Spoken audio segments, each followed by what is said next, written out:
ਦੋਸਤੋ ਸਵਾਗਤ ਕਰਦੇ ਹਾਂ ਅੱਜ ਦੀ ਇਸ ਨਵੀਂ ਵੀਡੀਓ ਦੇ ਵਿੱਚ। ਅੱਜ ਗੱਲ ਕਰਾਂਗੇ ਭਾਰਤ ਦੇ ਇਤਿਹਾਸ ਦੀ ਇੱਕ ਅਜਿਹੀ ਬੈਂਕ ਡਕੈਤੀ ਦੀ ਜਿਹੜੀ ਕਈ ਸਾਲਾਂ ਤੱਕ ਕਈ ਰਿਕਾਰਡ ਬੁੱਕਸ ਦਾ ਹਿੱਸਾ ਰਹੀ। ਇਸ ਬੈਂਕ ਡਕੈਤੀ ਦੀ ਸਭ ਤੋਂ ਖਾਸ ਗੱਲ ਇਹ ਸੀ ਕਿ ਇਹ ਬੈਂਕ ਡਕੈਤੀ ਬਿਲਕੁਲ ਸ਼ਾਂਤਮਈ ਸੀ।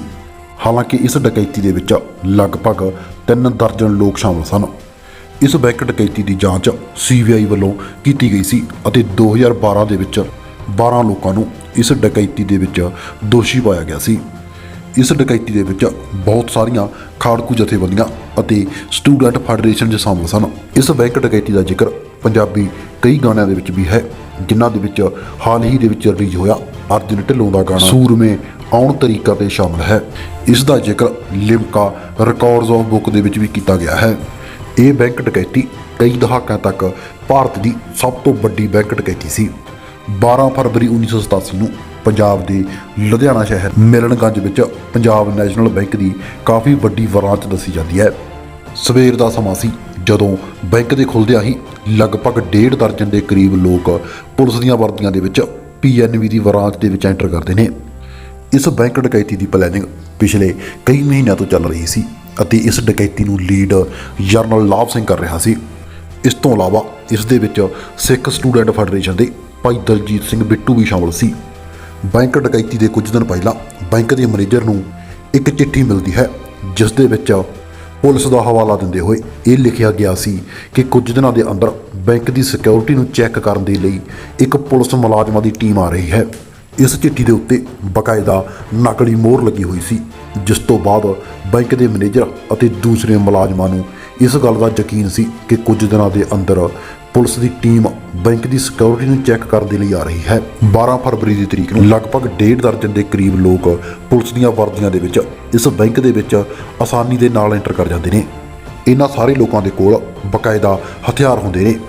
ਬੈਂਕ ਦੇ ਕਰਮਚਾਰੀਆਂ ਨੂੰ ਵੀ ਇਹੀ ਲੱਗਦਾ ਹੈ ਕਿ ਇਹ ਉਹੀ ਟੀਮ ਹੈ ਜਿਸ ਦੀ ਕੁਝ ਦਿਨ ਪਹਿਲਾਂ ਚਿੱਠੀ ਆਈ ਸੀ।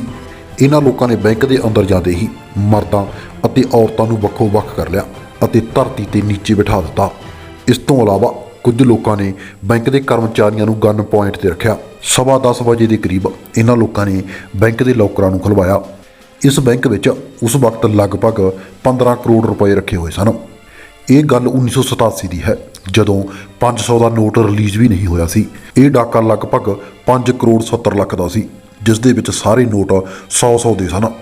ਇਸ ਲਈ ਇਹਨਾਂ ਨੋਟਾਂ ਨੂੰ ਲਿਜਾਣ ਦੇ ਲਈ ਬਕਾਇਦਾ ਬਾਰਦਾਨੇ ਦਾ ਇੰਤਜ਼ਾਮ ਕੀਤਾ ਗਿਆ ਸੀ। ਇੱਥੇ ਦਿਲਚਸਪ ਗੱਲ ਇਹ ਸੀ ਕਿ ਬੈਂਕ ਦੇ ਵਿੱਚ 10 ਕਰੋੜ ਰੁਪਇਆ ਨਵੀਂ ਕਰੰਸੀ ਦੇ ਵਿੱਚ ਸੀ, ਪਰ 5 ਕਰੋੜ ਰੁਪਇਆ 100 ਦੀ ਪੁਰਾਣੀ ਕਰੰਸੀ ਦੇ ਵਿੱਚ ਸੀ। ਇਹਨਾਂ ਲੋਕਾਂ ਨੇ ਡਕੈਤੀ ਦੇ ਵਿੱਚ ਸਿਰਫ ਪੁਰਾਣੀ ਕਰੰਸੀ ਨੂੰ ਹੀ ਲੁੱਟਿਆ।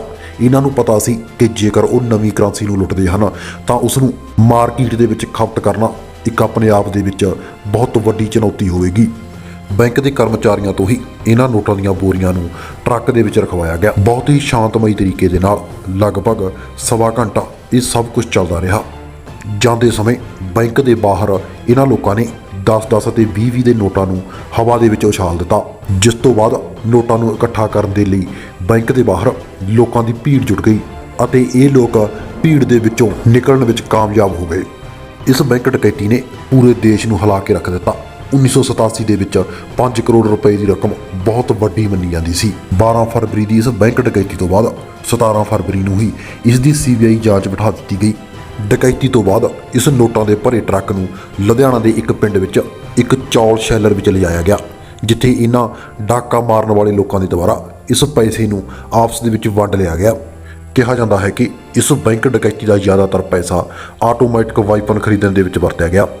ਉਸ ਸਮੇਂ ਖਾੜਕੂਬਾਦ ਆਪਣੇ ਪੀਕ ਤੇ ਸੀ। ਇਸ ਬੈਂਕ ਡਕੈਤੀ ਤੋਂ ਬਾਅਦ ਹੀ AK-47 ਵਰਗੀਆਂ ਆਟੋਮੈਟਿਕ ਰਾਈਫਲਾਂ ਦਾ ਇਸਤੇਮਾਲ ਖਾੜਕੂਆਂ ਵੱਲੋਂ ਕੀਤਾ ਜਾਣ ਲੱਗਾ। ਇਸ ਤੋਂ ਬਾਅਦ CBI ਨੇ ਇਸ ਪੂਰੀ ਬੈਂਕ ਡਕੈਤੀ ਦੀ ਜਾਂਚ ਕੀਤੀ ਅਤੇ ਲਗਭਗ 3 ਦਰਜਨ ਦੇ ਕਰੀਬ ਲੋਕਾਂ ਨੂੰ ਨਾਮਜ਼ਦ ਕੀਤਾ ਗਿਆ, ਜਿਸ ਦੇ ਵਿੱਚ ਇਸ ਬੈਂਕ ਡਕੈਤੀ ਨੂੰ ਅੰਜਾਮ ਦੇਣ ਵਾਲੇ ਲੋਕ ਅਤੇ ਇਸ ਡਕੈਤੀ ਨੂੰ ਬਾਹਰ ਤੋਂ ਆਪਰੇਟ ਕਰਨ ਵਾਲੇ ਲੋਕ ਸ਼ਾਮਲ ਸਨ। ਜੁਲਾਈ 1988 ਵਿੱਚ CBI ਵੱਲੋਂ ਚਾਰਜ ਸ਼ੀਟ ਅਦਾਲਤ ਦੇ ਵਿੱਚ ਸੌਂਪੀ ਗਈ। ਟਾਂਡਾ ਕੋਰਟ ਵੱਲੋਂ ਲਗਭਗ 12 ਲੋਕਾਂ ਨੂੰ ਇਸ ਦੋਸ਼ ਦੇ ਵਿੱਚ ਦੋਸ਼ੀ ਮੰਨਿਆ ਗਿਆ, ਜਿਨ੍ਹਾਂ ਦੇ ਵਿੱਚ ਸੁੱਖਾ ਜਿੰਦਾ, ਹਾਲਾਂਕਿ ਉਸ ਵਕਤ ਉਹਨਾਂ ਦੀ ਮੌਤ ਹੋ ਚੁੱਕੀ ਸੀ, ਅਤੇ ਗੁਰਸ਼ਰਨ ਗਾਮਾ ਅਤੇ ਭਾਈ ਦਲਜੀਤ ਸਿੰਘ ਬਿੱਟੂ ਸ਼ਾਮਲ ਸਨ। ਬਹੁਤ ਸਾਰੇ ਅਜਿਹੇ ਲੋਕਾਂ ਨੂੰ ਵੀ CBI ਨੇ ਇਸ ਕੇਸ ਦੇ ਵਿੱਚ ਲਪੇਟ ਲਿਆ, ਜਿਨ੍ਹਾਂ ਦੇ ਘਰਾਂ ਵਿੱਚ ਇਹ ਲੋਕ ਬੈਂਕ ਡਕੈਤੀ ਕਰਨ ਤੋਂ ਬਾਅਦ ਜਾ ਕੇ ਰਹੇ ਸਨ।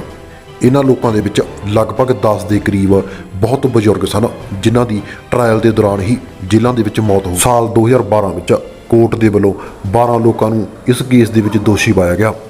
ਇਸ ਪੂਰੇ ਕੇਸ ਦੇ ਵਿੱਚ ਸਿਰਫ 2 ਕਰੋੜ ਰੁਪਏ ਦੀ ਹੀ ਰਿਕਵਰੀ ਹੋ ਪਾਈ ਸੀ। ਤਾਂ ਦੋਸਤੋ, ਇਹ ਸੀ ਕਹਾਣੀ ਭਾਰਤ ਦੇ ਸਭ ਤੋਂ ਵੱਡੇ ਅਤੇ ਸ਼ਾਂਤਮਈ ਡਾਕੇ ਦੀ, ਜਿਸ ਦੇ ਵਿੱਚ ਇੰਨੀ ਵੱਡੀ ਰਕਮ ਨੂੰ ਬਿਲਕੁਲ ਸ਼ਾਂਤਮਈ ਤਰੀਕੇ ਦੇ ਨਾਲ ਲੁੱਟ ਲਿਆ ਗਿਆ। ਸਾਡੇ ਦੁਆਰਾ ਦਿੱਤੀ ਗਈ ਜਾਣਕਾਰੀ ਤੁਹਾਨੂੰ ਕਿਵੇਂ ਲੱਗੀ, ਸਾਨੂੰ ਕਮੈਂਟ ਕਰਕੇ ਜ਼ਰੂਰ ਦੱਸਿਓ। ਆਪਣਾ ਕੀਮਤੀ ਸਮਾਂ ਦੇਣ ਦੇ ਲਈ ਆਪ ਸਭ ਦਾ ਬਹੁਤ ਬਹੁਤ ਧੰਨਵਾਦ।